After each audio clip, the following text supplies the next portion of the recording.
Servus, Glück auf und herzlich willkommen zu einer kleinen Einleitung zu dem kommenden FC Bayern Talk mit dem Olli von Ollis FCB. Ja, Leute, ich habe, ich weiß nicht, knapp 2 Stündchen, Stunde 45 oder so, ein bisschen mit dem Olli gequatscht über die aktuelle Lage bei uns im Verein, Trainersuche, Führung, E-Ball und so weiter. Wir haben uns da ein bisschen die Meinung ausgetauscht. Das Ganze ist ein Zweiteiler. Das heißt, wenn ihr das Video hier seht, Teil 1, könnt ihr danach Teil 2 auf Ollis Kanal schauen, wenn ihr Bock habt. Ansonsten kommt am Freitag 16 Uhr der zweite Teil auch hier auf dem Kanal. Ja, ob es sowas in Zukunft öfter geben wird, hängt auch ein bisschen von eurem Feedback ab. Aber natürlich auch in erster Linie, wie wir Zeit haben. Ja? Der Uli hat eine Familie, ich muss auch arbeiten und bin auch immer eingespannt, auch hier schon mit meinen anderen Videos auf diesem Kanal. Von daher ist es auch immer ein bisschen schwierig, da die Zeit zu finden. Aber nochmal, je nachdem, wie das ankommt bei euch, kann es sein, dass wir zu dem einen oder anderen Thema da dann vielleicht uns nochmal zusammentreffen werden. Ja, das nur zur Erklärung. Also nochmal, jetzt Teil 1 hier, den ihr gerade seht, dann könnt ihr direkt rübergehen. Ich verlinke das Video am Ende dieses Videos oder in der Videobeschreibung. Könnt ihr euch Teil 2 direkt hinterhergeben, wenn ihr wollt, auf Ollis Kanal. Und gerne da auch ein Abo dalassen, wenn euch der Olli gefällt. Das muss ja jeder von euch wissen. Ansonsten könnt ihr auch bis Freitag warten und euch den zweiten Teil hier reinballern, wenn ihr das lieber machen wollt. Und in diesem Sinne wünsche ich euch nun viel Spaß und wir gehen rein in den Bums. Servus, Glück auf und herzlich willkommen zu zum ersten FC Bayern Talk mit dem Olli. Servus, Olli. Grüße, ja, hi Bayern-Fans, Fußballfans und Fußballverrückte. Nee, gar nicht der erste Bayern-Talk. Wir hatten schon mal einen. Wir Ja, waren schon mal live aber zusammen. nicht in diesem Format jetzt. Nee, das stimmt. Ich habe schon gedacht, du hättest es schon verdrängt. Schnell aus dem Ja, Gedächtnis gelöscht. Leute, was erwartet euch jetzt hier? Das wissen wir selber noch nicht so genau. Wir quatschen einfach mal drauf los. Gibt ja genug Themen zurzeit. Und wir gucken, ob das ein Take wird, 2 Takes und so weiter. Das werden wir sehen. Also wir gehen mal locker flockig rein. Der Olli hat einiges zu erzählen, hat er gesagt. Von daher bin ich jetzt mal ruhig und er fängt mal an. Ja, ich habe einiges. Ich habe da eine PowerPoint-Präsentation vorbereitet über die Entwicklung von Bayern München in den letzten 10 Jahren. Nein, Quatsch. Ja, wie vielleicht viele von euch Bayern-Fans, Erfolgsfans, was ihr auch immer seid, ich mache mir so langsam Sorgen um unseren Verein. Also, eigentlich bin ich eher ein optimistischer Typ und denke immer so: „Ach, das wird schon alles werden und gut, wenn es nicht direkt der Alonso wird“, was man ja auch nicht erwarten konnte. Ja, vielleicht schafft man es dann mit 'm Nagelsmann. Okay, dann kam da die Zusage für die Nationalmannschaft oder die Absage. Bin ich beim Trainerthema, wie ihr schon merkt. Und dann hat man sich gedacht: „Ja gut, der Nächste, der wird dann sitzen. Das wird dann schon funktionieren.“ Und dann hat man es wieder verkackt und jetzt verkackt man es gefühlt alle 3 Tage. Das ist so ein Thema, über das wir reden könnten. Dann wäre ein Thema: Warum wissen wir Zuschauer, Fans, Fußballfans eigentlich schon am Mittag eines Tages, was 'n Eberl morgens auf'm Frühstückstisch hatte beispielsweise? Also, warum geraten so viele Infos an die Öffentlichkeit? Im Endeffekt gefühlt alle Infos. Warum kriegt's dieser Verein einfach nicht hin, im Endeffekt ja schon seit 'n paar Jahren, aber es ist jetzt in den letzten Monaten echt extrem geworden, Sachen einfach mal intern zu behandeln. Dein Lieblingsname, warum weiß 'n Plätti schon immer Bescheid, bevor die meisten Bayern-Verantwortlichen Bescheid wissen? Naja, gut, das weiß er ja auch nicht immer. Der auch erzählt, Ne, aber dass er der Trainer von Brighton fest im Sattel sitzt und 20 Minuten später wurde er entlassen. Also. ja, ja gut, das stimmt auch. Aber es So. ist echt schon erstaunlich, was da alles an Infos rauskommt, wie das zum Teil unprofessionell von der Bayern-Führung gehandhabt wird. Ich weiß gar nicht, wo ich da anfangen soll. Müsste man mal einzelne Situationen durchgehen. Ich sage nur Tuchel, Foto am Fenster bei den Verhandlungen jetzt mit Tuchel, da schlage ich mir einfach nur die Hände überm Kopf zusammen. Ja, Ja, keine das ist Ahnung. so Das sind so Themen und dann, wie das überhaupt mit dem Umbruch funktionieren soll. Gut, da werden die 1,5 Oh, Stunden auf jeden Fall nicht reichen, aber wir können ja mal mit dieser Maulwurf-Geschichte oder Maulwurf in Anführungsstrichen, dieses alles in die Öffentlichkeit anfangen. Ich habe noch einen kleinen Hinweis, kannst du dein Trikot vom Stuhl vielleicht mal runternehmen? Das Weiße? Ich glaube, sieht besser aus, wenn ab und an das Schwarze so aufploppt, oder? ja, Als ist dann wie so immer komisch so am das Schimmern, aber Weiße das bei geht schon. mir. Naja, das ist besser. Ja, alles gut. Ja, eigentlich kann das halt, ich habe das ja gestern im Stream auch schon gehabt, das Thema. Eigentlich kann das ja nur, guck mal, erstmal muss man ja sagen, was rauskommt, ne? Das sind ja wirklich wilde Sachen, die rauskommen. Das heißt ja, der Personenkreis muss ja relativ klein sein, die da involviert sind. Wenn wir jetzt darüber reden, so, man hat mit dem Rangnick gesprochen. So, das kann ja jetzt nicht sein, sagen wir mal, wir haben 300 Angestellte. Lass es 10 sein. Wenn überhaupt, ja, die da involviert sein müssen. Wenn du jetzt von einer Sekretärin ausgehst, sonst was, sei mal dahingestellt. So, das heißt, du hast ja schon einen kleinen Kreis. Ja, und aus diesem Kreis muss das ja jemand sein. Das kann ja nicht der Platzwart sein, der kriegt davon ja gar nichts mit. So, sind wir mal ehrlich. Sollte er zumindest ja. nicht, nee, das stimmt. Und schon gar nicht dann in diesen Details auch. Ja, das ist ja nicht so, dass nur gesagt wird, ja, mit dem wurde jetzt gesprochen. Nee, da kommen ja richtige Details raus. So, ja, der war dafür, der war dagegen, der wollte dies und das. Also kann das nur jemand sein, der in diesem Kreis drin ist. Also, wir sprechen entweder, wenn dem Uli was gegen Strich geht, wird er gezielt irgendwas streuen, meiner Meinung nach. Andere Seite, der Karl-Heinz wird es wahrscheinlich auch machen. Also anders kann ich mir das nicht mehr erklären nach den ganzen Jahren. So, wie willst du das noch erklären? Du kannst ja nicht, oder du wirst abgehört, Alter. So, das sind die Möglichkeiten, die du hast. Also entweder sollten die mal mit dem Wanzensuchgerät da durchgehen, ja, oder aber jemand steckt das gezielt den Reporter, den er am liebsten hat. Also anders kannst du das nicht mehr erklären. Ja, aber das wäre ja, also ich kann es mir auch gar nicht erklären, aber wenn ich mir jetzt vorstelle, dass das einer gezielt steckt, ob das jetzt ein Hoeneß, Rummenigge, Dresen, wer auch immer ist, Heiner, da frage ich mich aber, mein Gehirn schafft das nicht, das auf die Realität zu übertragen, weil ich mir dann immer denke, wo ist der Vorteil? Wo ist der Vorteil davon, wenn jetzt die Info, wir verhandeln mit Rangnick, an die Öffentlichkeit gerät?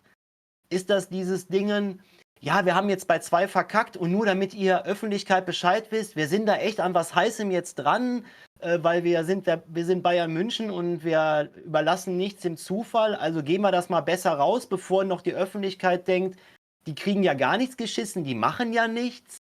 Ich verstehe also das wäre so das Einzigste, was ich mir irgendwie herbeideuten könnte, weil ich frage mich sonst, das kann doch auch nichts irgendwie machtgehabemäßig sein, weil was hat denn eine Machtperson davon, wenn sie die Info streut, wir sind in Gesprächen mit Rangnick, wir haben bei Glasner angerufen, wir haben da nachgefragt und haben uns, ich kapier's nicht. Ja, Selbstdarstellung, was anderes hast du ja nicht. Ich meine, guck das FAZ-Interview an, der Uli hat sich da hingesetzt und hat gesagt, wir sprechen mit Rangnick. Ja, aber da hat er sich ja selbst dargestellt. Da war er ja öffentlich. Aber eben. wenn wir jetzt von diesem Streuen reden, dass da irgendwie unter der Hand was weitergegeben wird, da erscheint ja noch nicht mal der Name in der Öffentlichkeit. Ne? Ja, aber dann sind wir bei dem Thema, dass der Brazzo das verwanzt hat, um weiterhin Infos zu verkaufen, oder was? So, nochmal, der Kreis muss ja klein sein.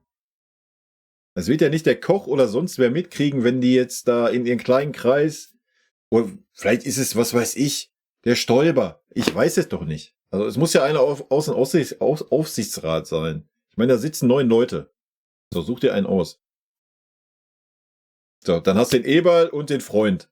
Dann hast du vielleicht noch, keine Ahnung, sagen wir 10 Sekretärinnen, wenn es hochkommt, wenn die alle involviert sein sollten, was ich mir auch nicht vorstellen kann, dann hast du 20 People. So, von den 20 People muss das ja einer weitergeben. Was die Intention ist, keine Ahnung. Ich meine, wenn es eine Sekretärin ist, wäre die Intention vielleicht ein bisschen Cash zu machen. Kann ich mir aber nicht vorstellen, dass das nach 2, 3 Jahren, wie lange haben wir das Problem? Es wird doch auffallen. Oder wenn man das beheben wollen würde, dann würde man mal gezielt eine Info streuen, die nicht stimmt und mal an die einzelnen Personen und dann weißt du, wer es weitergibt, ne? Aber da scheinen wir gar kein Interesse dran zu haben. Ja, und das ist so, das ist halt aber so eine Sache, die ich überhaupt nicht verstehen kann. Das sollte erstmal Also du kannst jetzt über Trainer und neue Spieler nachdenken, so viel du willst, aber bevor du dieses Problem nicht in den Griff kriegst, ich meine ganz im Ernst, scheiß auf Außenwirkung, aber was ist das denn bitte, was hat das für eine Außenwirkung auf einen möglichen Trainer? Es wäre doch alles kein Problem gewesen. Du kannst doch wir wissen doch nicht, vielleicht war das damals vor 15 Jahren auch so, dass die mit 6, 7 Trainern gesprochen haben. Kann ja sein. Aber wir haben es halt nicht erfahren. Und dann ist es halt Ja? irgendwann einer geworden. Und dann konntest du diesen Trainer als Wunschtrainer verkaufen. Du könntest ja jetzt sogar noch Trainer XY, der kommt, als Wunschtrainer verkaufen, wenn du dich nicht von Anfang an so dumm angestellt hättest. Aber es fing ja an damit, da war ein Alonso noch, da hat er noch gar nichts dazu gesagt, wo er bleiben möchte und überhaupt. Da hieß es schon bei Bayern München, abgehobenerweise, und da kann ich auch verstehen, dass die Nicht-Bayern-Fans sagen, ihr seid echt ein arroganter Verein. Da hieß es schon, ja, Bayern, wir wollen Alonso. Wo ich mir denke, Leute, den könnt ihr ja wollen, aber haltet doch einfach eure Fresse. Geht doch erstmal in Gespräche mit einem Alonso oder wartet die Entscheidung ab von Alonso. Warum über ein ungelegtes Ei hier reden? So, das heißt, dieses Alonso-Thema hättest du gar nicht aufmachen müssen. Du hättest bei dem anrufen können, nachfragen, ey, wie sieht's aus? Dann hätte er sehr wahrscheinlich gesagt, Leute, wenn ich ehrlich bin, ich weiß es noch nicht. Gib mir mal bitte noch 1, 2 Monate und dann werde ich eine Entscheidung treffen. Dann hättest du in der Zeit beim Nagelsmann auch anrufen können. Wie ist die Nein, Lage? Du das, hättest ja das nicht so. machen wir ja nicht. Das hat der Uli ja gesagt, das machen wir nicht. Wir sprechen nicht gleichzeitig mit mehreren Trainern, das macht man nicht. Wir versteifen uns auf einen und wenn der absagt, gehen wir erst zum nächsten. Ja, aber das ist doch wohl, tut mir leid, das ist doch fernab jeglicher Realität. Ja, na klar, das ist nicht mehr Das kannst du vielleicht zeitgemäß. das machst du bei der Partnersuche so, dass du, ich bin ein bisschen zu laut hier an meinem Mikro, das machst du bei der Partnersuche so vielleicht, nicht vielleicht, sondern sollte man so machen, dass man irgendwie sich erstmal auf eine Frau konzentriert und ja gut, wenn du dann da einen Korb kriegst, dann kannst du vielleicht noch mal umschauen, ob denn die andere vielleicht doch auch nett war. Aber du Ja, das ist ja schon das. Es ist fatal halt in der heutigen Zeit. Aber da sind wir ja bei dem Thema, dass die einfach nicht mehr zeitgemäß handeln. So. Du kannst ja dich doch nicht wirklich als FC Bayern da hinsetzen und sagen, ja, wir gucken mal, wenn der dann absagt, dann machen wir uns Gedanken. So, jetzt haben 500.000 Trainer abgesagt und du stehst da, ja, was jetzt? Jetzt sprichst du wieder nur mit einem? Der sagt dann wieder irgendwann nach einer Woche Gelaber, ach nee, mache ich doch nicht. Dann sprichst du wieder mit einem, der braucht vielleicht 2 Wochen und dann sagt er nach 2 Wochen, ach nee, mache ich doch nicht. Ja, vielleicht Hä? ging das ja damals so, ne? Wo 'n Hoeneß und Rummenigge das alleinige Sagen hatten. Da haben die sich einen Trainerkandidaten rausgepickt. Trainer X, sagen wir mal Trainer X. Und wollten erst mit dem. So, dann sind aber auch nur die beiden dahin, haben mit dem gesprochen, haben gesagt, hier Trainer X, wir wollen dich auf jeden Fall haben. Und das Gute war, die mussten dann nicht noch, wenn der Trainer gesagt hat, ja, aber ich stelle mir, und kommt jetzt das nächste Problem, ich hätte gerne, habe diese Forderung und diese Forderung. Beispielsweise sagt Hoeneß und Rummenigge haben zu dem gesagt, wir bieten dir einen 2-Jahres-Vertrag an. Dann konnte der Trainer im Gespräch damals sagen, ja, nee, stopp, also unter 3 Jahren mache ich gar nichts. Dann haben die sich vielleicht kurz angeguckt. Geht klar, ne? Ja, 3 Jahre. Heutzutage ist das so. Die gehen mit irgendwelchen, meiner Meinung nach, mit irgendwelchen Vorstellungen, geht dann ein Eberl und ein Freund in Vertragsgespräche, haben das ja vorher den hohen Tieren vorgelegt. Hier, wir würden gerne bei Trainer XY nachfragen. Sagen wir jetzt mal, wir würden gerne mit dem Tuchel, würden wir gerne jetzt doch nochmal, ist das beste Beispiel gerade dafür, würden wir jetzt gerne dann doch weitermachen. Ja, okay, meint ihr denn? Ja, ja, doch, würden wir gerne, weil wir finden ja keinen anderen. Wir haben jetzt schon bei 6 Leuten nachgefragt. Ja, okay, dann macht das mal. Dann sitzt ein Tuchel da im Vertragsgespräch und sagt, ja, Herr Eberl, ich kann mir das prinzipiell vorstellen, aber mindestens ein 2-Jahres-Vertrag. Ihr habt mir ja schon 10 Millionen Abfindung gezahlt und ich kann ohne Ablösesumme wechseln. Da habe ich ja nichts von, wenn ich jetzt hier ein Jahr umsonst arbeite. Und außerdem möchte ich nicht nur der Lückenbüßer sein, also will ich mindestens 2-Jahres-Vertrag haben. Und dann sitzt ein Eberl da. Ja, Moment, Thomas, das müsste ich dann nochmal. Können wir uns nochmal in 2 Tagen treffen? Ich müsste das nochmal kurz abklären, ob das klar geht. So wird das sein. Ein Eberl kann ja keine Entscheidung alleine treffen. Das ist Allein richtig, mit dass er dieser das nicht kann. Naivität da reinzugehen, ernsthaft in das Gespräch zu gehen, und es wird safe daran gescheitert sein. Das hat man rausgehört, dass Tuchel länger als 1 Jahr da bleiben wollte. Und ich glaube noch nicht mal, dass es unbedingt die Transfers oder sowas sind. Ich glaube, das ist das Nee. Hauptding. Also ich glaube, dass das Hauptding war, dass Uli Hoeneß einfach keinen Bock auf den Tuchel hatte. Der Eberl hätte alles aushandeln können, was er will. So, der Tuchel hat es ja auch durchgehen lassen, wie du sagst. Mit Eberl und Freund gab es keine Probleme, hat er ja gesagt. So, da war man sich im Prinzip einig. So, aber Uli hat dann gesagt, meh. Und dann meh. Punkt. Ja, aber kann ich mir irgendwie auch nicht vorstellen, Kai. Weil warum gehst du dann in Gespräche überhaupt mit dem Tuchel? Wenn doch ein Hoeneß das sowieso nicht möchte, dass ein Ja, weil Tuchel der Eberl weitermacht. das gemacht hat. Das hat ja nicht der Hoeneß gemacht. Das ist Ach so, ist er sich jetzt schon am Freiboxen, führt Gespräche, ohne das vorher abzuklären? Nein, das Ich ist denke, doch aber müssen die das ganze vorher Zeit abklären. so. Hat der Uli doch auch erklärt, dass das so läuft. Er hat doch gesagt, der Eberl und der Freund suchen einen Kandidaten. Wenn die einen gefunden haben, dann gehen die zum Aufsichtsrat und fragen nach, ist der okay? Und dann wird der Daumen gesenkt oder gehoben. Die gehen ja nicht erst dahin und fragen, ja, darf ich mit dem sprechen? Das wäre ja noch fataler. Nein, die suchen jemanden und gehen dann dahin. Das ist ja das Ja, ganze warte mal. Problem, was wir haben. Was heißt, die suchen einen? Das heißt aber dann nach der Logik, die du gerade sagst, die suchen einen und führen erste Gespräche schon. Ja, na klar. Fühlen schon. Aber hast du doch gehört, das hast du beim Nagelsmann gehört. So, ja, die Gespräche wurden geführt und dann hast du gehört, ja, aber der Karl-Heinz war jetzt nicht so überzeugt. So, und dann hieß es auf einmal, ja, der Nagelsmann hat sich entschieden, beim DFB zu bleiben.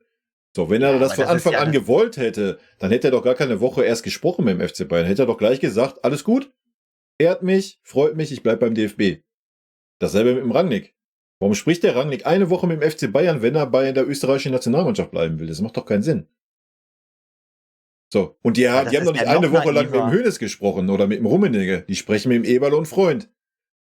So, und die sagen, ja geil, so, wir sind auf einer Linie, alles tippi, alles toppi. Und dann gehen die beide, dackeln sie hoch zu den alten Herren und sagen, ja, guck mal hier, der Ralf Rangnick, wir sind uns einig, dies, das möchte der. Und dann sagt einer von den beiden, meh. So, und dann heißt es, ach nee, der hat sich jetzt kurzfristig umentschieden. Klar, der Rangnick entscheidet sich kurzfristig oder was? Wem Ja, willst du das denn erzählen, sowieso, Alter? das ist sowieso lächerlich. Hä? Aber das ist ja noch, wenn das echt so ablaufen sollte. Ja, aber hat der Uli doch so dargestellt in seinem Interview. So hat er es erzählt. Er hat sich da hingesetzt und das so gesagt. Die Ich suchen habe den das irgendwie, aus, ich dann habe das kommen für die, mich fragen die irgendwie bei so ihm nach.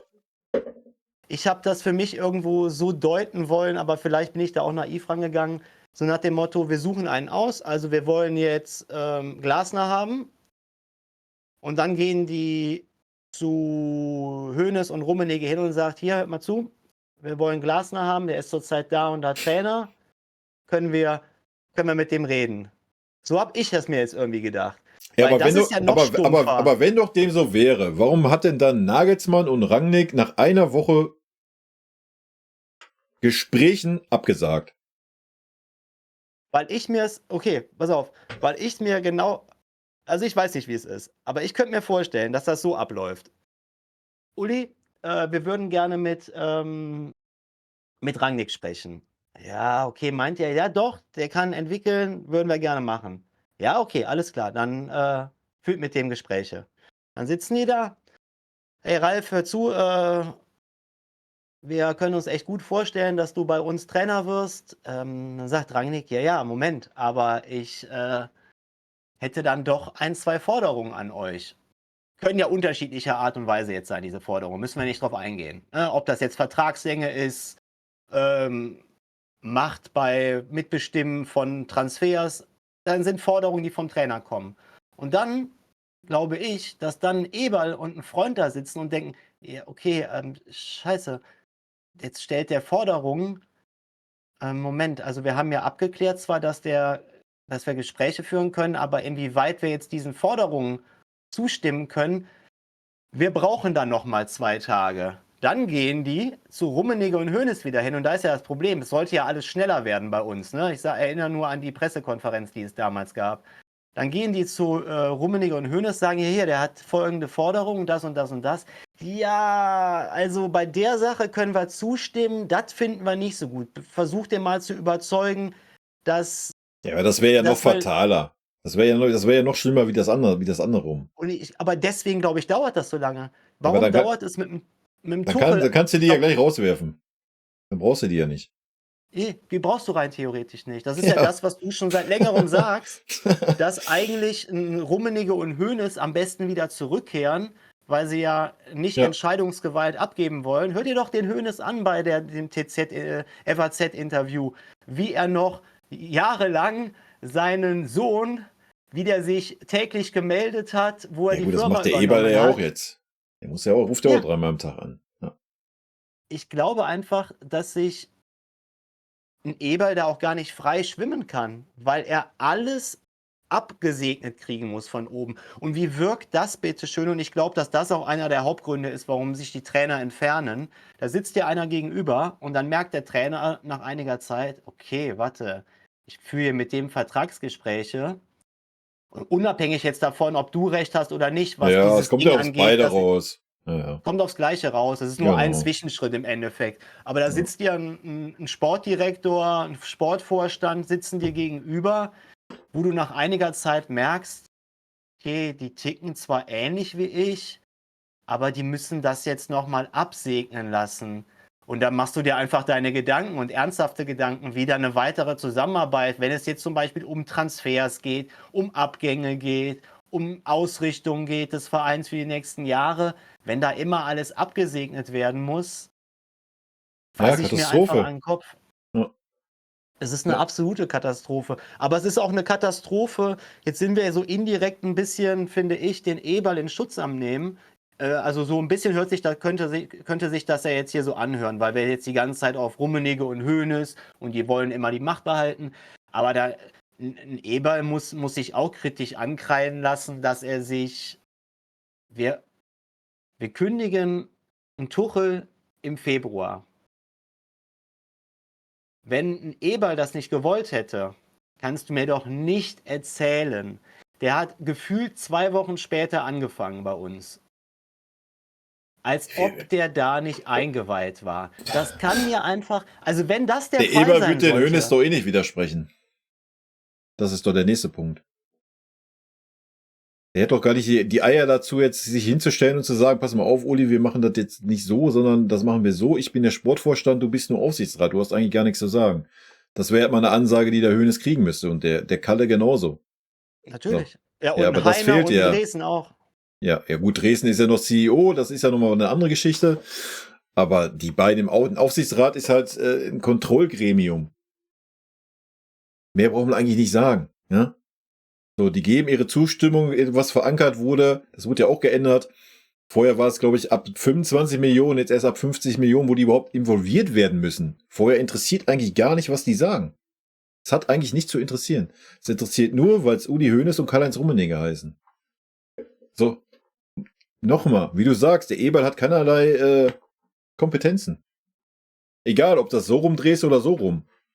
Aber der muss doch rein theoretisch da hinkommen und dann sagen, ja, okay, ihr habt jetzt den Tuchel gekündigt. Habt ihr denn schon eine Option für nächste Saison? Ja, na klar. Das ist ja Ja. das ist ja das Allergrößte.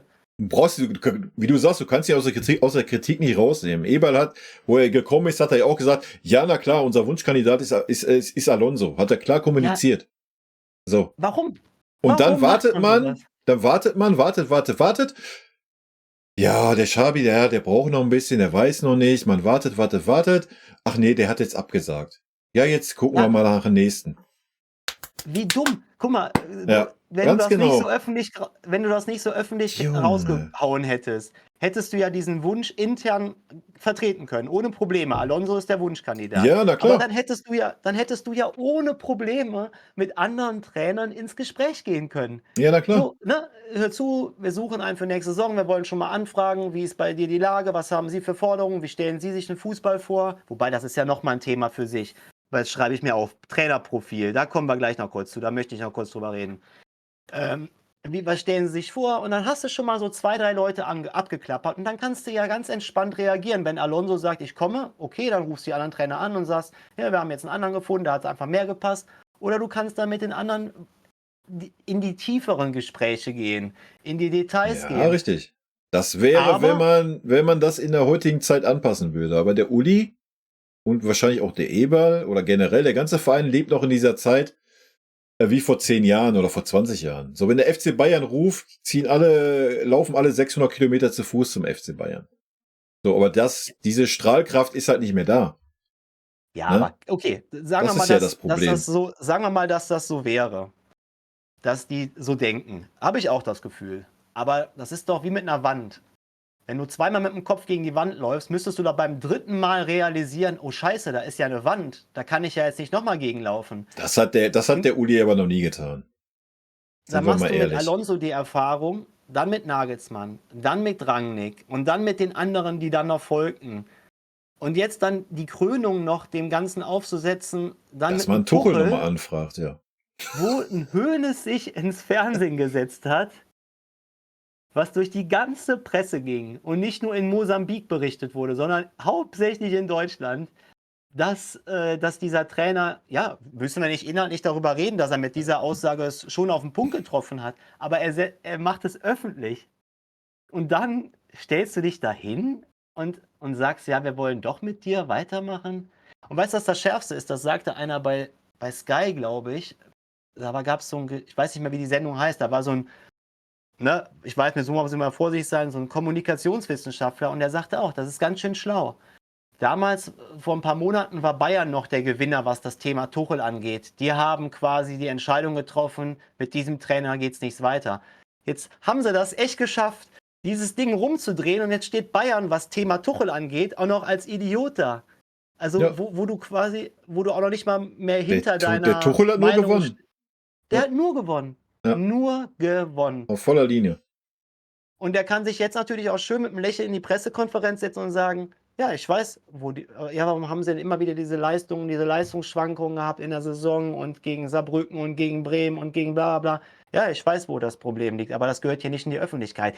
Boom, und wieder einen in die Fresse. Weißt, so, Wenn er das aber gewusst hätte, hätte er es ja ändern können. Also es ist halt ja, auch aber nur es hört dummes sich ja so Gelaber. an, dass das Problem anscheinend ein größeres ist. Wenn Wenn das, man weiß ja nicht. wenn das wirklich der Take wäre vom Tuchel, so, dann sind wir uns ja alle einig, dass das Problem ist, so, der Tuchel hat angefangen, dann kam wer auch immer, der Freund oder wer gerade da war, hat dann gesagt, pass mal auf, Thomas, du bist jetzt hier Trainer, wir haben 5 Spieler, die haben in ihrem Vertrag stehen, die müssen immer spielen, ansonsten müssen wir Strafzahlungen tätigen. Das sind Spieler, Kimmich, Goretzka, Sané, Gnabry, bla bla bla. Das wäre die einzigste logische Erklärung, wenn der Tuchel da nicht geflunkert hat. So. Weil sonst hätte er das Problem behoben. Ja? Ja klar, er hätte Er hat's auch. ja gesehen vor der Saison, er hat's ja angesprochen. Er hatte beiden Spielern ja sogar die Führungsqualitäten abgesprochen. Und lässt sie dann trotzdem jedes Spiel spielen. So, wie passt das zusammen? Der Tuchel ist ja nicht doof, sind wir ja auch uns einig, oder? Also kann das ja nur sein, es kommt jemand zu ihm und sagt, pass mal auf, die haben eine Stammplatzgarantie, die müssen spielen. Das ist das Einzige, wie du den ganzen Scheiß noch erklären kannst. Ich glaube, dass das eher so dieses Und Ding das ist, wäre hart. aber das mag ich mir einfach nicht vorstellen, Ja, dass das so ich mir ist. auch nicht, aber ich sag's ja keine andere Erklärung mehr. Welche Erklärung hast du denn? Ich habe Gerade mir nur jetzt, wo er das jetzt nochmal sagt, er weiß, er kennt die Probleme, die gehören nicht in die Öffentlichkeit. Da hätte er die ich Probleme noch glaube, ändern können. also pass auf, ich glaube, dass der Tuchel weiterhin dieses verkopfte Dingen in seiner Birne hat. Er hat erkannt, dass diese Mannschaft einen gewissen Umbruch braucht. Die braucht einen Sechser, den er sich aussucht, weil Chelsea, PSG konnte er sich auch Spieler aussuchen. Da muss da noch einer weg und dann hat er sich den Kane gewünscht. Und davon hat dann ein Spieler geklappt, vielleicht mit Kim der Zweite. Und ich glaube, dass der ganz viel in seinem Kopf noch hat, so, ja, die haben mir halt nicht meine Wünsche erfüllt, weil dieser Vorstand, der Aufsichtsrat einfach zu langsam ist im Handeln, nicht in die Pötte gekommen ist, mir nicht vertraut hat. Und jetzt schleppe ich die ganze Saison das mit. Ich glaube, dass ein Tuchel das komplett ausblendet für sich, dass er hätte auf einen Pavlovic schon früher setzen können, einen Kimmich schon eher nach rechts stellen können. Weil alles andere macht für mich keinen Sinn. Ich kann mir nicht vorstellen, und auch bei einem Brazzo nicht, dass ein Spieler es schafft, in einen Vertrag zu implementieren, dass du so und so viel Prozent der Spiele in der Saison machen musst. Also dann sind wir der absolute, dann kannst du uns eigentlich sofort aus der Bundesliga austragen, wenn das sein sollte. Ich glaube, dass das eher so ein verkopftes Tuchel-Ding ist, so wie er ja auch, ich erinnere dich nur daran, Ja, Leverkusen, das aber er hast hätte du das doch, Gegenteil jetzt gesagt. Er hätte das Gegenteil in der vorletzten Pressekonferenz gesagt. Genau, was du was gerade meinst du? angesprochen hast. Er hat gesagt, ja, es ist völlig normal, dass man Wünsche hat als Trainer. Das war auch bei Chelsea so, dass die Wünsche nicht alle erfüllt werden. Das ist völlig normal, da hat er auch gar kein Problem mit. So, entweder hat er sich also hingesetzt in der PK, hat uns dreist in die Fresse gelogen. Ja, So. sehe ich so. Aber man hat doch gesehen, die Aber er hat ja ersten genau das Wochen. Gegenteil gesagt halt, ne? Ja, aber er hat sich schon da widersprochen, weil dann hätte er nicht auf den beleidigten Jungen gemacht, den er nach den Transferphasen hatte, den er hat raushängen lassen. Also, sorry. Für uns Und hat er den raushängen lassen, ja, sehe ich genauso. ne, und ja, aber Wir warum soll er werden es ein leider nie wissen, ne? Was genau nee, wir da werden es wie nie gelaufen wissen. ist. Das ist halt schade. Es wäre wirklich So, super interessant. ich bin im Endeffekt froh darüber, dass sie das jetzt nicht geschafft haben mit dem Tuchel, weil das wäre ja echt der Super-GAU gewesen. Weil eins steht fest, wenn sie mit dem Tuchel verlängert hätten und es wären die ersten 3 Spiele verloren gegangen oder wieder so eine Scheißleistung, dann wäre doch die ganze Diskussion wieder von vorne gestartet. Es hätte sich auch nichts geändert. Nein, natürlich Wenn der nicht. Tuchel jetzt Also, gesagt hätte, ich lasse jetzt anderen Fußball spielen. Also, nein, nein. Schwachsinn. Absolut nicht. Ja, und das sind alles so Sachen, wo ich mir einfach Sorgen um den Verein mache, weil ich nicht verstehe, warum wollen die das nicht sehen? Also du kannst ja Ego und so weiter und so fort, aber du, wenn du nie negative Erfahrungen machst, dann geht das Ego natürlich immer weiter nach oben. Aber jetzt sind sie schon so oft auf die Fresse gefallen, diese Saison. Mit den ganzen Takes, es wird der Trainer, es wird der Trainer und es kam hier wieder die Absage und da muss doch mal irgendwann, da musst du doch nicht, ich betreue Menschen zum Teil mit einer Intelligenzminderung bei meiner Arbeit. Aber ganz im Ernst, das wird da nicht passieren. Also du musst doch mal irgendwann aus deinen Fehlern lernen. Und das geht mir einfach nicht in den Kopf. Und jetzt hörst du schon wieder. Jetzt sind sie mit einem Kompanie, was da dran ist, wissen wir nicht. Mit einem Kompanie am Reden, der gerade abgestiegen ist von der ersten in die zweite Liga. Wo sind wir angekommen? Also, wo sind Wir wir sind da angekommen? angekommen, dass du keinen Trainer, der nur ansatzweise ein Profil hat und der ansatzweise, mal abgesehen von Mourinho vielleicht, der ansatzweise von sich überzeugt ist, sich denkt, oh geil, ich bin die 6. Wahl in München, da setzen die bestimmt voll auf mich, da stehen die bestimmt 100% hinter mir. Und dann haben die noch vor 3 Wochen gehört, oh, der Hoeneß hat erst den Tuchel, der eigentlich ein angesehener Trainer ist, hat er öffentlich vernichtet. Welcher gestandene Trainer, der wirklich was von sich hält, will sich das denn antun? Auch nächste Saison. Wer will sich das antun? So, du hast die Wahl, so Keiner. Mourinho, dem das scheißegal ist, weil er das Special One ist. Oder du hast die Wahl, ja, sowas wie ein Company. Oder Hansi Flick.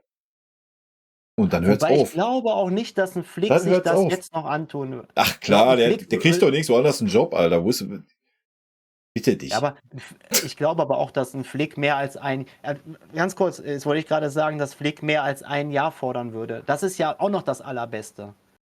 Dass Bayern anscheinend, ich weiß es nicht, echter Überzeugung ist, ja, warte, mit Tuchel machen wir nur ein Jahr, weil nächste Saison, da sind wieder Trainer auf dem Markt. Da können wir dann bei Da einem können wir wieder Alonso beim Alonso nochmal, anfragen, ja. ja, da können wir dann wieder bis April warten, bis er sich entschieden hat oder dann vielleicht doch in Leverkusen bleibt oder nach Madrid geht. Ja, ja, das ist so Und dumm. dann können wir darauf hoffen, dass vielleicht ein Klopp zu uns kommt. Warum soll der sich das antun in der Situation, wo der Verein gerade ist? Also er kommt aus einem Traumverein gerade raus, macht jetzt ein Jahr Pause. Allein, Ach, also das weiß ja, der. Ach, nee, das weiß ich nicht. Ich glaube, da wäre Kloppo schon, da hat er schon die Lust dran.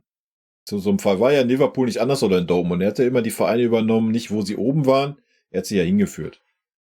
So, das glaube ich schon, dass er aber ob er nach Bayern gehen würde, weiß ich nicht. ja, aber ich Das meine weiß ich eher, nicht. ich meine nicht dieses Ding, dass er keine Lust hat, was nach oben zu führen. Aber wir haben ja eben darüber gesprochen, was da für Probleme mit dem Vorstand, mit dem Aufsichtsrat, dass da nicht Ja, so na das klar. Machtgefüge Ja. geklärt ist. Ich glaube, auf sowas hat ein Hat Klopp keiner keine Lust. Bock. Nee, na Und klar. dass du allein Bayern jetzt so arrogant in ihrer Birne ist, zu glauben, ja dann, und wenn es dann halt nicht Klopp wird, dann Guardiola hört ja auf und dann hast du nächstes Jahr die gleiche Scheiße wieder. Und das tut sich kein Trainer an, für ein Jahr zu kommen mit dem Wissen, dass du sehr wahrscheinlich dann nach dem einen Jahr aufhören musst oder vielleicht schon wieder im Februar gekündigt wirst, Doch, die so ein Saison aber noch Kompanie. zu.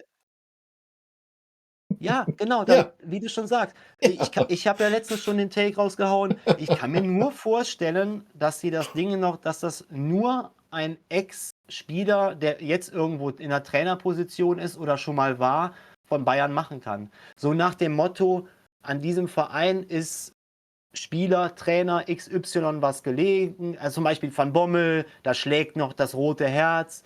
So, okay, deswegen will er dem Verein helfen. Was anderes kann ich mir gerade gar nicht mehr vorstellen. Ja, aber Darum auch ist, der hat ja eine Karriere. Der wird ja auch nicht sagen, ich komme jetzt für ein Jahr zum FC Bayern. So, der hat ja auch einen Karriereplan. Der will ja auch eine Karriere haben. So, du musst dem ja auch eine Perspektive bieten. Du kannst ihm ja nicht sagen, klar, oder du musst ehrlich sein und sagen, wir suchen einen für ein Jahr, aber dann wird ein Van Bommel auch nicht kommen. So. dann Dann würde aber kannst du aber keiner auch einen kommen. Römer Kai nehmen oder sonst eine. Ist ja Wurst. Ja, ja.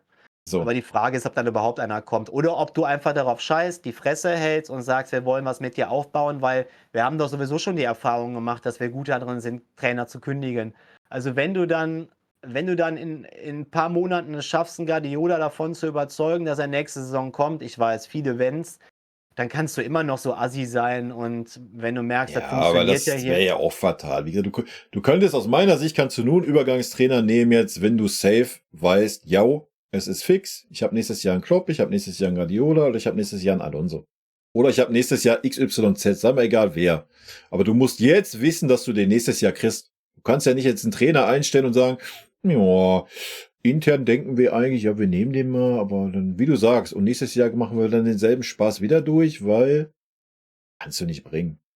Ist Aber lächerlich. ich Ist traue eine dem Farce Verein gerade. gerade, ich traue dem Verein Ja, aber auch gerade nicht zu, dass die jetzt schon, was sie eigentlich müssten, in Gespräche nee, mit einem Klopp, Guardiola gehen. nee, ich Weißt du, auch wir nicht. könnten ja jetzt, das ist aber krass, ne?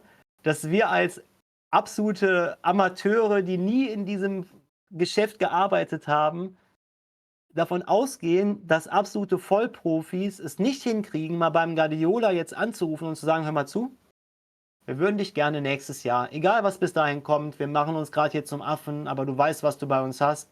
Kannst du dir vorstellen, Ja, nächstes Jahr wieder zurückzukommen? Und es ist krass, dass wir beide sofort sagen, wir gehen nicht davon aus, dass diese Gespräche gerade schon stattfinden. Da fasst du nee. dir an den Kopf. Weil Das, erstens, wenn dem so wäre, würden wir es ja schon irgendwo in der Presse lesen. Weil wir können ja eh nichts bei uns behalten. Und man hat ja ausgegeben, man möchte jetzt einen Trainer holen, der eine neue Ära prägt, weil wir weg wollen davon, jedes Jahr einen neuen Trainer zu haben. So, das haben wir ja geäußert. Und jetzt stell dir mal vor, du musst dir jetzt eingestehen, öffentlich. Nee, das machen wir jetzt doch nicht. Wir machen jetzt ein Jahr, weiß ich nicht, Ringelpitz mit anfassen, um nächstes Jahr dann nochmal die gleiche Farce zu machen. Also wir haben gerade eine Außendarstellung, die ist eine Katastrophe einfach, ne? Egal wie rum du das absolute, wendest. Es ist, genau, ganz egal auch, ob dieser eine Schritt, den wir eben hatten, ob jetzt vorher schon Gespräche mit dem Trainer ja, stattfinden und erst dann, es ist absolut lächerlich. Und ich, ich weiß gerade auch gar nicht, wie dieses Ding. Also, du müsstest jetzt schon eigentlich den Trainer also für 25, 26 suchen und dann musst du jetzt zur Not so ein Ding machen, dass du drauf geschissen, dass du den Trainer Scheiß aufs Finale da Horm, allein davon zu träumen, da ins Finale reinzukommen, ist ja sowieso total hohl. ja. Entweder entwickelt sich sowas oder es entwickelt sich nicht. Also, dann musst du jetzt den Trainer von der zweiten Mannschaft einfach nehmen. Punkt. Dann ist das so. Dann vielleicht noch irgendeinen Ex-Spieler an die Seite stellen, dann nimmst du noch einen Makai oder von mir aus einen Wäre Klose, ja wobei auch ich das kein Problem, wenn man das dann kommuniziert und sagt, pass mal auf, wir haben uns dazu entschieden, weil Klopp oder Guardiola oder wie auch immer erst nächstes Jahr zur Verfügung steht, haben wir uns dazu entschieden, wir warten das Jahr, wir werden so lange die Interimslösung bla bla bla nehmen und gut. So, ja. dann kann man doch sein Gesicht wahren, ist ja alles gut. Ja, oder du Ne? fragst, auch wenn du nicht immer so ein Namen-Dropping haben willst, aber wir haben ja jetzt ja schon ein paar Namen rausgehauen. Du rufst dann jetzt schon bei einem Ruben Amorim an in Sporting Lissabon und sagst dem jetzt schon, dass das der Trainer für die Zukunft ist. Nicht jetzt nach 6 Absagen jetzt noch diese Saison da irgendwie ein Notpflaster, sondern dass das der Trainer für die nächste Saison ist. Dann würdest du auch mal so einen Trainer kriegen, weil das dann mit Weitblick geplant wäre. Und dann fragt er, was macht er jetzt? Ja, lass das unsere Sorge sein, wir klären das intern. Wir machen dieses Übergangsjahr jetzt, gucken, dass wir den Kader ein bisschen schon mal aufgeräumt kriegen. Aber die sind ja so mutlos, was das angeht. Schau dir mal bitte, jetzt kommen wir zu dem nächsten Trainerprofil-Thema. Schau dir mal bitte an. Oder sollen wir das im zweiten Teil machen, dass wir über die Trainerprofile reden? Das könnten wir natürlich auch machen. Dass Können wir wir das tun. vielleicht. Ne, also ich würde gerne mal über dieses Thema Trainerprofil, wie sucht Bayern eigentlich Trainer aus? Also jetzt haben wir darüber gesprochen, was auf dem Vorstand, Aufsichtsrat, was da alles schief läuft, wie die Trainergespräche anscheinend stattfinden oder nicht stattfinden. Und jetzt könnte man ja mal darüber reden, wie werden eigentlich Spieler und Trainer ausgesucht? Nach was für einem Konzept verfährt man? Das wäre ja nochmal so der nächste Punkt, wo man nochmal so ein bisschen ins Detail gehen könnte. Ja. Können wir tun, ja. Dann würde ich sagen, machen wir hier einen Cut und verabschieden Ein uns mit dem ersten Teil. War jetzt ein bisschen wild, aber wir hatten ja, wie du sagst, wir hatten ja schon eine kleine rote Linie drinne. Und ja, in diesem Sinne, Leute, vielen Dank fürs Zuschauen. Ich hoffe, es hat euch gefallen. Lasst euer Feedback da, ob es sowas in Zukunft öfter geben soll oder nicht. Ja. Und zweiter Teil, wir wissen noch nicht, ich weiß noch nicht, wie wir es machen. Erster Teil bei mir, zweiter Teil beim Olli oder so, müssen wir mal gucken. Und dann später, ja, beide Teile bei jedem oder so. Lasst euch überraschen. Ja. Tschüssi. Ciao, ciao.